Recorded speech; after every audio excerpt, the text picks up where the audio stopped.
You're listening to the Jiu-Jitsu Lou podcast with me, Lou Temlett. I'm guessing you're having a good day because either you've been on the mats, are considering getting on the mats, or maybe taking your authentic self to train. I'm so happy you're here listening or watching this episode. Please don't tap out before the end. When you want to be more authentic and be part of a big extended family, start training jiu-jitsu. I'd like to welcome Sam Chidwick to my podcast. Hi, Sam. Hi, how are you? Hey, yeah, thank you for having me. Oh, you're very welcome. Sam, we've connected over Instagram and I've seen your posts and you have an amazing brand. But let's start off by finding out your martial arts journey and where it started. Oh, cool. Thank you. Yes, I mean, I've been I suppose, a lifetime martial artist in the sense that I sort of just knew that I wanted to train in a martial arts from a very, very young age and started doing the typical thing, going and finding local clubs and sort of, reenacting movies in the back garden, those sorts of things. Love it. Couldn't really afford to do anything much when I was sort of young. It wasn't until I went to university and started training Aikido. I really wish I'd done everything at university. Never again do you have the opportunity where everything's so accessible and so cheap and you don't realize it when you're there. But I did Aikido, didn't really love it, did a bit of boxing, finished uni and went and started training in karate and did karate from sort of 21 up until 28, I think. Got black belt, all that kind of stuff.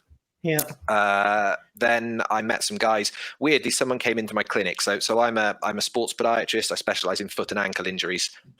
One evening, this guy sort of came into my clinic, massive guy, broken ankle, just had surgery. Can I help him? He's got really bad pain. So helped him out, did some work with him and improved his ankle pain. And he said, cool, look, I do MMA.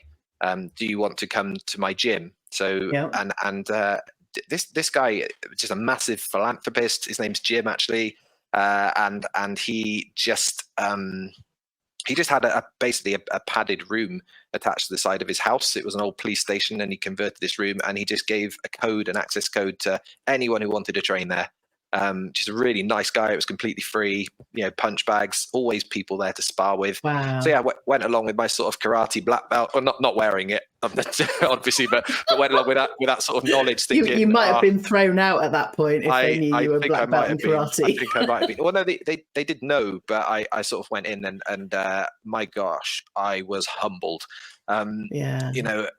Guys who could do Thai boxing, and then jiu-jitsu, and I threw a few kicks. I remember the first sort of little sparring match I had threw a few little kicks and as a bit of rangefinders, thinking, oh, I've got this under control. And he just double leg blasted me into the wall and armbarred me in about 5 seconds. And nice. He was just sort of knelt on me afterwards and said, yeah, that's jiu-jitsu.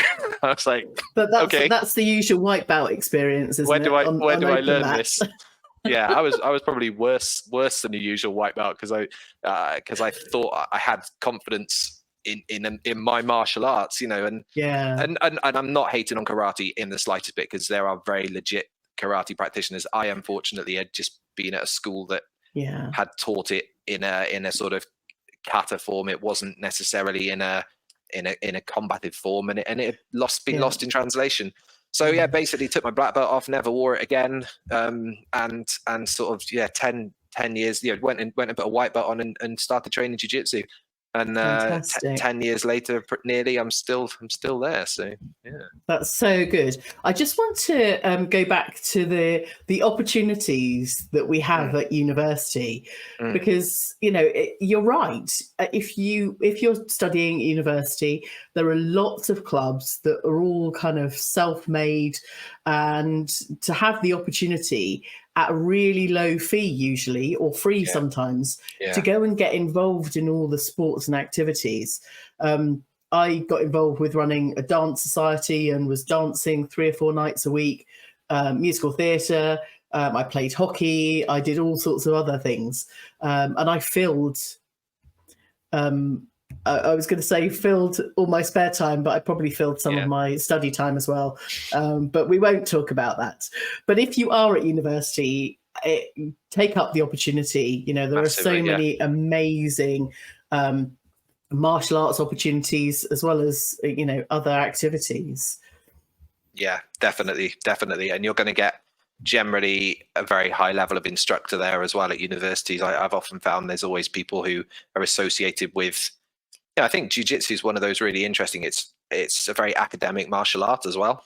And Yes. and I think it's the idea of the rank of professor being bestowed upon a black belt, I think, has that sort of that maybe symmetry with academia, and therefore I think you often get some really cool coaches and things at universities who are thinkers as well. Absolutely. I love that connection with the academic side of things. For me, you know, my jiu-jitsu game is that logical mindset and the thinking. But when you're on the mats, you know, you can be ultimately present, but it's that logical processing that, you know, studying an academic subject or, you know, just being in education just gives you that opportunity to apply the same formula and concept to a martial art. Yeah, and obviously it's not an exclusive element of it. You don't have to be an academic to enjoy jiu-jitsu, of course, but I think ultimately we are all, if you train, you learn the language, you learn the academics of the art, whether exactly. It's a very subtle art that you work your way through, and it's you learn how to learn. That's what I've realized. Nice. I like that. So what, are you someone who learns from drilling? Are you someone who learns from sparring? I'm a sort of if somebody does carries out, performs a move on me, taps me out of training or something, I sort of like beat myself up all the way home, then get home and YouTube it until I work out maybe what they did and what I did wrong and how to defend it. And then I'm almost like, the next time I roll with that person, I will bait them into that same move to put that on me and then get out of it, or try to, not always, but try. I know. Do you often find that? Do you often find that you roll round the same sequence of moves when you're on the mat with a certain person that's kind of always doing arm bars? You can get stuck with certain training partners on those, but that's cool because you're just unpicking each other's game. Absolutely. You can I've got a couple of mates there who we absolutely just stalemate each other, and like I can't pass his guard, he can't submit me in the garden, and we're stuck there. But then one of us will he'll submit me, and I'm like, oh, how did you do that? Or another week, maybe I will pass his guard, and then that's how you bring each other on. Whereas with other people, you have those completely unpredicted scraps that go all ways around. And but that's cool. It's just a live sport, isn't it? It's a live art. Absolutely. You add your bit to it. There's a prescribed way that you can perform an armbar from guard, or you can make your own thing up. And as long as it both works and you can repeat it and you can control your opponent throughout doing it, then it's both jiu-jitsu, which is awesome. So Sam, remind me, you're a purple belt. You're speaking like you're speaking like a purple belt. I have not heard this type of language. Yes, I've spoken with purple belts, forgive me, brown belts, black belts, but there comes a level of knowledge and understanding that feels like it stays really fresh. And maybe you've noticed your own progression throughout your jiu-jitsu game. Do you remember much about your white belt days, Sam? Oh yeah, exactly. Yeah, I remember how much it hurt. Yeah, and actually, massively. Like I say, going to that sort of MMA club, and then the guys there were amazing. Like they beat the hell out of me, but they were amazing guys, and were prepared to spend time starting to teach me the fundamentals. And then somebody else, a guy named Gareth Jenkins from Chepstow, set up. He was a purple belt, actually, high level. He nearly was at his brown belt, but he set up Chepstow BJJ, which is still running. And I went to sort of the opening night of that as a white belt. And oh wow! And so he was my first gi-based sort of instructor. He's a black belt now under Pedro Bessa, and he's got a thriving club and a great community down there. Fantastic. So yeah, I remember it well. I mean, yeah, we used to train just twice a week. That was all it was open for. And I just remember looking forward to the sessions all week, getting up. The interesting thing is, apart from Gareth being a purple belt, everyone else there was a white belt, which is interesting. Like 8, 9, 10 of us all white belts. So we didn't have any blue belts or purple belts or brown belts. Well, we did have a purple belt, obviously, the coach, but we didn't have any higher belts like to sort of roll with. So it was quite interesting. Whereas the gym that I'm at, so that's actually changed the way I train, because the gym that I'm at now, I'm a purple belt. Yeah. When a new white belt comes, like, I make a real strong point of having a roll with them, because like I want them to stay. Yeah. And I want them to learn, like, if it's just white belts rolling with white belts, sometimes I know that some gyms don't let white belts roll with other white belts that much. They always try and pair people up. I was listening to a Croyler Gracie podcast he had, Just Jiu Jitsu, and he was talking about that. He doesn't let his white belts roll with just white belts. And I kind of thought I do see an element there, because all we did in that original club was just sort of like literally beat the crap up. No, I wouldn't. It's like beat the something out of each other. Yeah. And purely because none of us knew any better, and we weren't actually doing jiu-jitsu, but Gareth was trying to like train us and bring it out, and this, and he did a fantastic job. As in, there's some amazing guys there now at that club, and I moved up to Cheltenham as a. I just got my blue belt from him just before I moved, actually. So I was still traveling down to South Wales for a while, but it was just becoming a bit much. But so I think because of those days, now as a sort of mid-level belt, that I go and try and give the white belts, when they come to our club, the best experience possible, so that they enjoy it and stay, and make sure that people sort of I mean, I'm the best I've ever been at jiu-jitsu, but I still know absolutely nothing. I'm fearful that you say that, because some days you go, yeah, I've got it, but to hear other levels go, yeah, I still feel like I know nothing. Actually, it's quite humbling as well. But I know absolutely nothing, and the thing is, but all I care about is that I know more than I knew 6 months ago. That's good. And that's what I'm trying to achieve all the time. And sometimes I have and sometimes I'll get worse, and sometimes I'll get better. And that's just the way it is. It's your journey at the end of the day. You can only compare yourself to yourself 6 months ago. That's all you've got. It doesn't matter if and sometimes I go to another gym and I'll think, oh my God, I'm like really like against their purple belt, so I'm like really good. And then sometimes I go to another gym and I'm like, oh my gosh, I should put a blue belt back on. So so I love that the feeling doesn't ever go away, and it gets worse. Okay. I would say this though. I genuinely think purple belt is the best belt and this is I'm just going to put this out there, but like I love it because I feel like it's like the adolescent belt of jiu-jitsu. Okay. With white belt, you've kind of got that sort of, you're new, all white belts have a white belt, and I know you got like stripe, tags and stripes and things, but blue belts kind of like you feel like more pressure, and you're also like, you're still like sort of not good enough to know what your own game is sometimes. For me personally, obviously everyone's journey is different. Whereas purple belt, for me, I kind of felt like I knew what my game was. I know I know like the points I can put myself in where I'm safe. And then I know the points I can put myself in where I'm working on things. And I kind of like that, because like it's just a nice sort of relaxed feeling that I almost have. And like and also I think you just like, I've never really had an ego with jiu-jitsu. But obviously in the early days, going from karate to it, I was like, oh, why am I not good at martial arts? But now I've got to the point where I just don't care if a new white belt comes along and taps me. I'm like, cool, like what did I do? What didn't I do right there? And equally, if I submit a higher belt, I'm not like, I don't care. Like they probably let me play, and just like I probably let that white belt play at the wrong time and couldn't recover. Like that's, so I think as soon as you lose that desire to win in training, your jiu-jitsu opens up massively. Like absolutely. In a competition, you win. You've paid your money, you win. or if you're having it, even if you're having an inter-house competition sparring, that's a little bit different. But in normal rolling, as soon as you realize that it doesn't matter who wins or loses, your jiu-jitsu opens up so much more. Yeah, absolutely. And that's one of those things to remember. I was chatting with my professor, Professor Salvo, on one of the recent episodes. And, he was talking about, playing rather than fighting. But it's still one of those things to kind of build on and remember.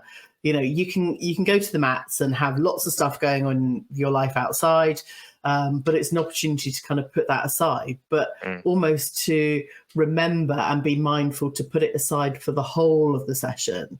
Because I know when I've got to some of the sparring things, there's some of that thought, of heading home, having to deal with work or whatever, that creeps back in, but being authentic and completely present throughout the whole of your training session, for me is, one of the things that I'm now working on for my jiu-jitsu.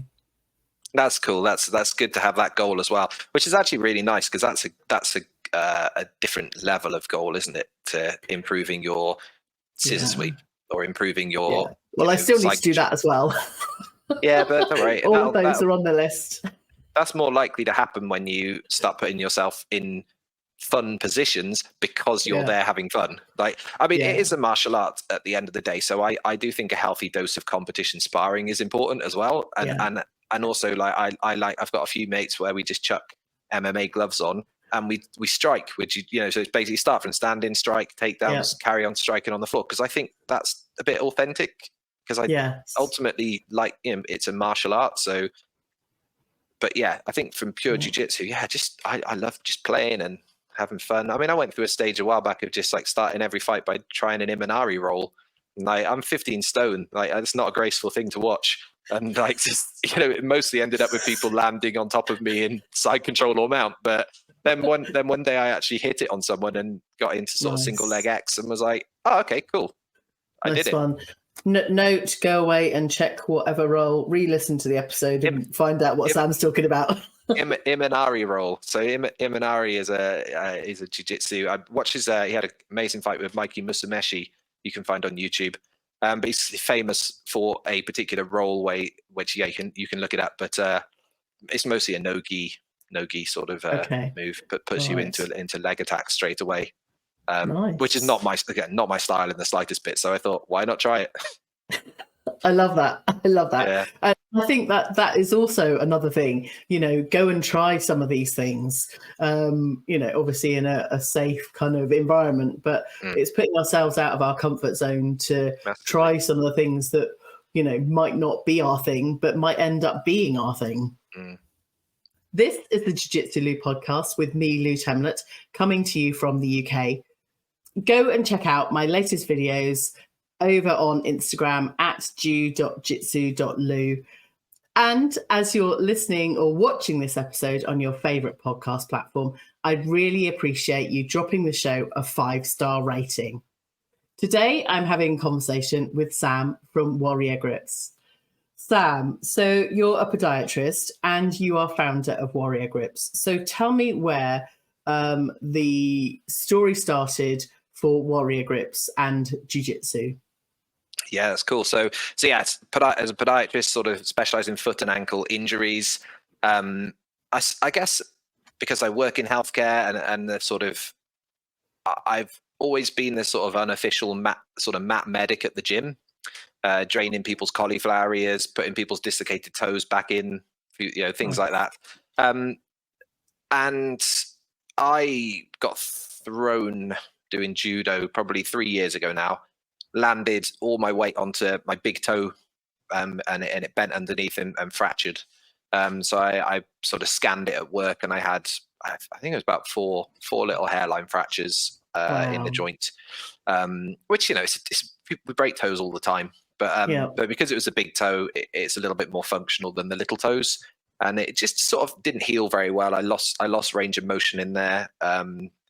And just basically it's now just doesn't bend very well. And while it was healing, I also then fractured the other toe striking. Like I was doing some striking. Probably shouldn't have been. I was injured. I think my my like shin guard slipped. Actually, weirdly, I've not really thought of that, but I was barefoot in the shin guard, so wear warrior grips, kids. And yeah, basically slipped and yeah, kicked my opponent on the side of their shin and fractured my left toe as well. So no. two big toes fractured. So yeah, I had to take about 4 or 5 weeks out, which really annoyed me for a toe injury. I was just frustrated. And I've also seen loads of times, we've all seen people dislocate toes, catching the little toe in a jigsaw mat. Oh, those sort of things that you can do at different gyms. Mat burns, blisters, and then people I see on the mats. I've often seen people with verrucas. I've seen people with athlete's foot who are rolling on the mats, and so being in my profession, you sort of cringe when you see that, and then maybe sort of gently tell someone to go and buy some Caniston. And yeah, so I just sort of thought I thought, cool, I'm going to buy some training socks. There's a couple of brands. I'm not going to name any other brands, but there's a couple of brands that make them out there. Bought a couple of pairs, or one pair from really well-known brands, and they were sort of a neoprene material. Yeah. Within about 3 weeks and sort of a few washes of them, the branding was all peeling off the outside, and then the neoprene just started to wear away. And also, when your foot gets sweaty inside them, your foot actually slips inside the sock. Oh no! So it was actually really dangerous, in my opinion, for that reason. So I then bought just some cotton yoga socks off. Grip socks, yoga socks off Amazon, and basically they were quite good, but they only went around the ankle. They didn't come up very high. They used to slip off sometimes, and they were just sort of quite cheap and thin material, so they went a bit threadbare. So then my wife basically said, I was moaning about it. She said, "You are literally the best person to make these socks. Like, it's your profession and your passion. Like, put the two together." So I was like, cool. Okay, so contacted a load of companies, went back and forth with some designers, basically got a load of prototypes sent to me. So I was rolling in like random socks for about 6 months, like trying different things out.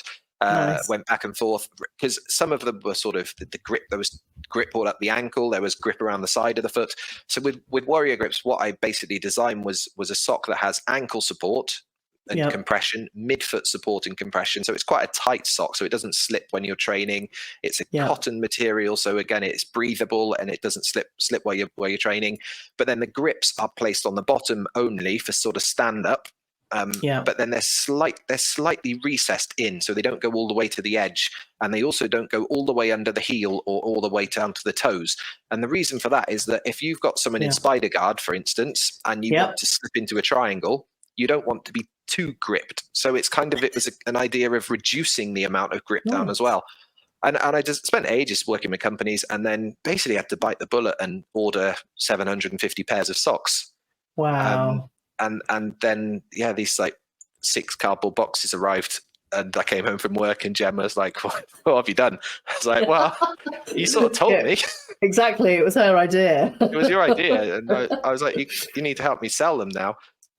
So luckily, she works in marketing and the e-commerce sort of email strategy and various things. So she's been, mind you, I mean, it's a learning experience for me, but she's been able to help me out a bit. But yeah, I built my own Shopify website, started my social media, and I mean, I work full time. I've got another business. I run a website called Podipedia, which gives foot health information. We're doing work on our house at the moment, so it's like, another thing to add. You sound like all of my jiu-jitsu friends. We're all juggling all the things all of the time. I think it's fantastic, and still you have time to train and be on the mats. Which I try to. I try to, because that is the thing that keeps you sane. Absolutely. So continue with this story. You've got these warrior grips. You've got a Shopify site. You've got your social media set up, and so how long have you been running this business? Only like November. So wow, that's incredible. Like 3 months. Yeah, and end of October. I think. Yeah, pretty much like Halloween. I think I launched. Well done. Should have. Yeah, and I think I'm not able to invest the time or money that I'd like to into marketing either. I mean, I acknowledge that's there, but I've kind of thought to myself, well, okay, I could spend a load of money on paying for sponsored ads and Google ads and various things, but actually I'd rather just grow it as a community and just sort of so I've just started. I put out a message and for any athletes who might be interested, and received some quite a few sort of messages from people, and I've sent out a load of free socks to people. And some of there's something I didn't bank on, which is the uptake of these socks with children. Children training jiu-jitsu. Now, prior to starting Warrior Grips, I haven't got kids yet, so prior to starting Warrior Grips, I hadn't really thought about children training jiu-jitsu that much, but it is obviously a massive field of the sport. And since setting it up, I've now got I've sort of got loads of kids who've contacted me, or rather parents of children who've come to me asking for the socks for their kids, and I don't do small enough sizes. Oh no! Back to the drawing board slightly. Well, and that was honestly, like, how do you learn from these things? I learned from that. So my smallest size is a size 4 to 7, but I've got people who are sort of size 2, and they're fine because they're quite compressive. But as soon as I've sort of sold enough of my current socks, the first thing I'm going to do is a print run on children's sizes. Because I've got sort of people who are messaging me asking for them, and I hadn't really thought of that. And actually, it's parents who want to protect their children's feet, as well. Absolutely. And actually, it's an oversight, but hopefully only a small one, and I'm gonna action it and get that sorted. So literally within the next few months, we'll have some smaller sizes coming out. That's fantastic. I think when you're running a business, it's about having those, not failures, but just points where you kind of adjust and kind of get into the groove, and then shift up a gear again. And well, I just want to say congratulations, because you've been running for not very long, and you're expanding the growth and the marketplace, but with an authentic style as well. Actually, it's come from a homegrown, you're the expert in your field, being a podiatrist, and you're a purple belt, and you're kind of so definitely not an expert in jiu-jitsu.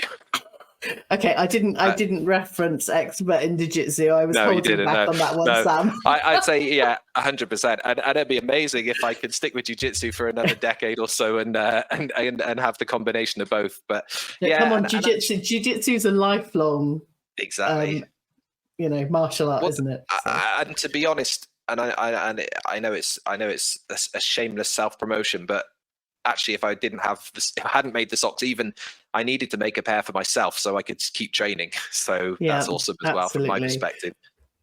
So I think solving our own problems is kind of part of the growth, and actually as a mindset for someone that trains martial arts, you've got your own problems. If you keep being armbarred by a blue belt, or it's solving your own personal problems on the mat, but extending it to a business. And if anyone out there listening or watching, has a great idea, get to it. What are you waiting for? I'm like, same with the podcast. It's like I had an idea, within 2 weeks, I'd spun everything up, and shows on the road.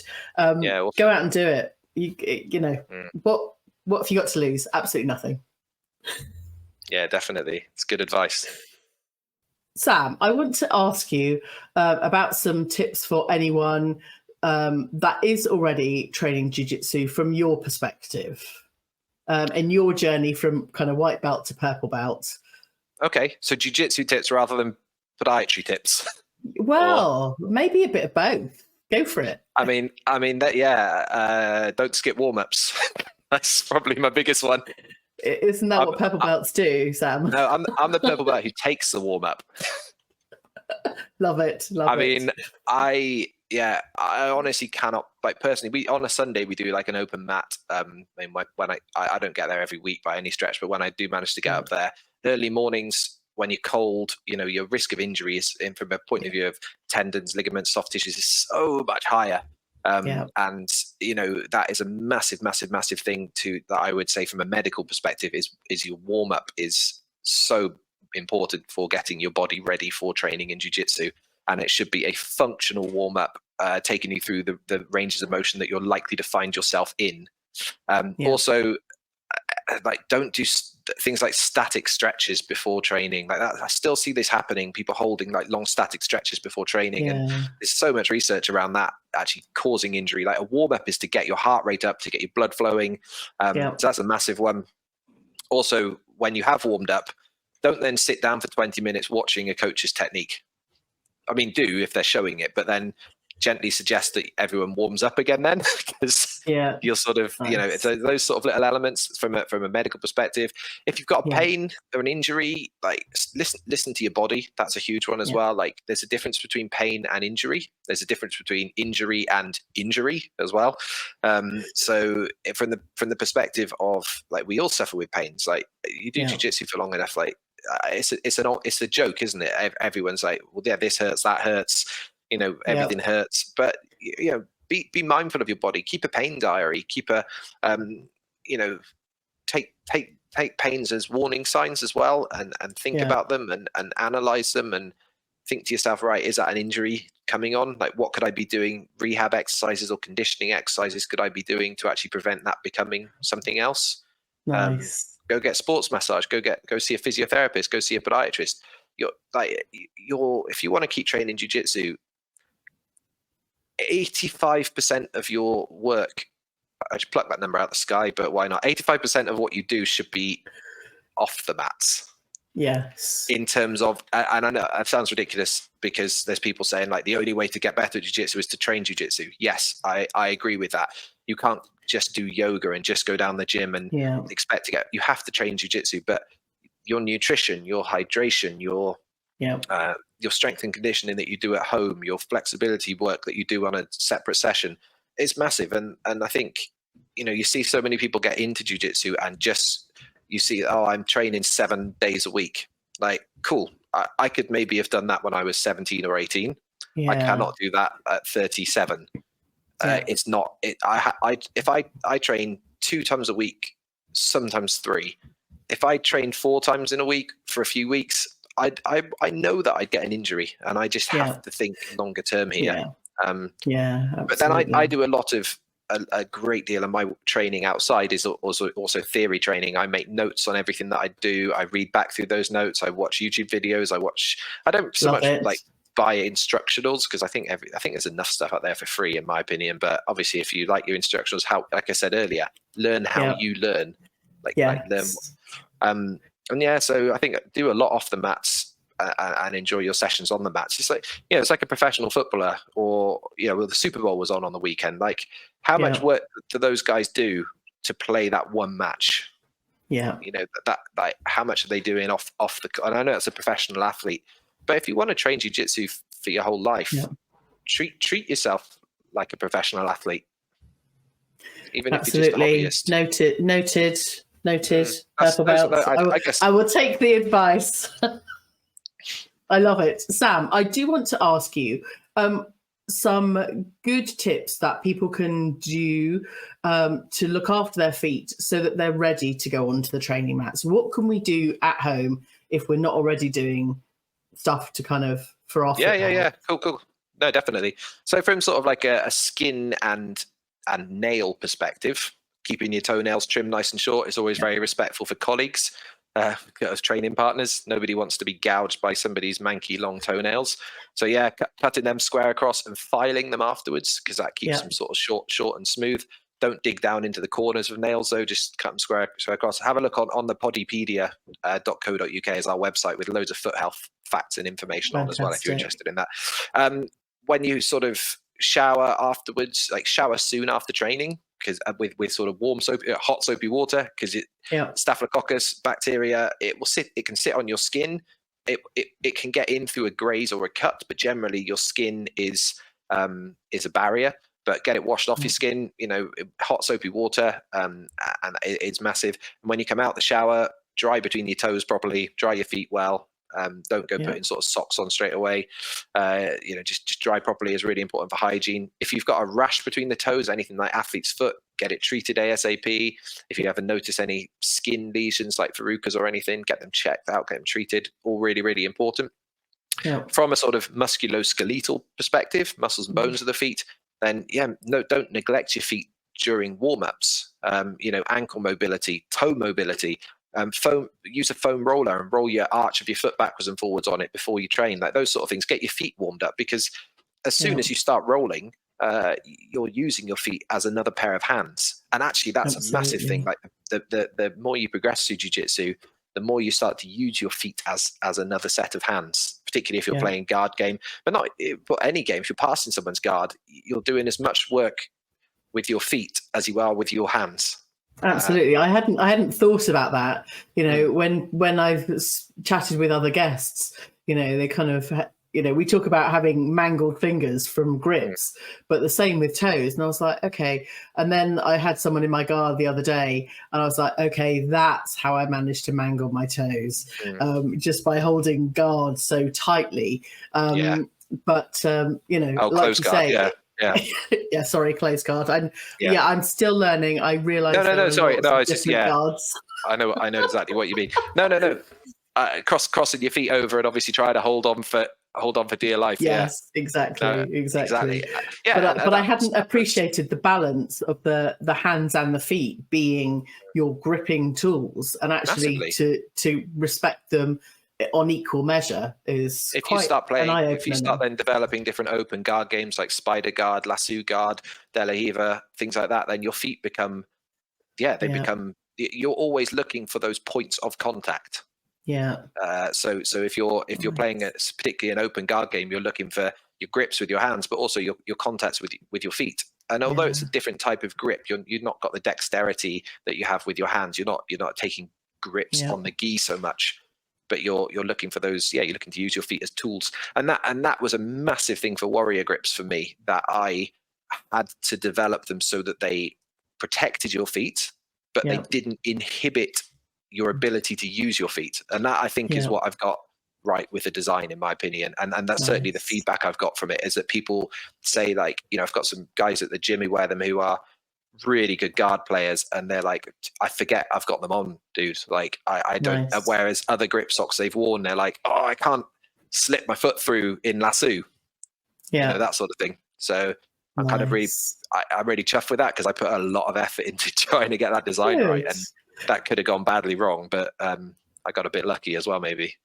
Do you know what? I love hearing how proud you are of what you've created. And I think, you know, it's really nice because, you know, having it's only a sock at the end of the day. I mean, it's not like still, that big a creation, but it's been fun. You know, it's been fun. Yeah. But to have that kind of appreciation for your own growth and development and a business, you know, we can't be too humble, you know, all of the time. And I think that's part of the journey. So I mean, Sam, I would just say from a humbling perspective, whenever I look at my phone and someone's placed an order, I literally dance around the room. So like, it is very humbling when somebody buys something that you've made. It's like the best feeling ever. So I am really chuffed with that. Yeah. But appreciate that. Good for you. Right, Sam, thank you so much for your time and your tips, and just allowing us to understand the kind of balance of, you know, the foot health, and that it's so much a part of the jiu-jitsu game, as is grips. So Sam, how can people get hold of you or find out more about Warrior Grips? Website is just warriorgrips.com. And Instagram warrior_grips. Drop me a message, and if you're interested, we'll head straight to the store. There's loads more info on there. Fabulous. I will put all of those in the show notes, so you won't have the opportunity to miss them. Sam, thank you very much, and I appreciate that a lot. Be following your journey. I hope you enjoyed this episode. Thank you for telling your friends about this show, and as soon as this episode ends, I'd love you to rate, review, and download this episode. Thanks very much for listening. Catch you again on the next episode of the Jiu Jitsu Lou podcast.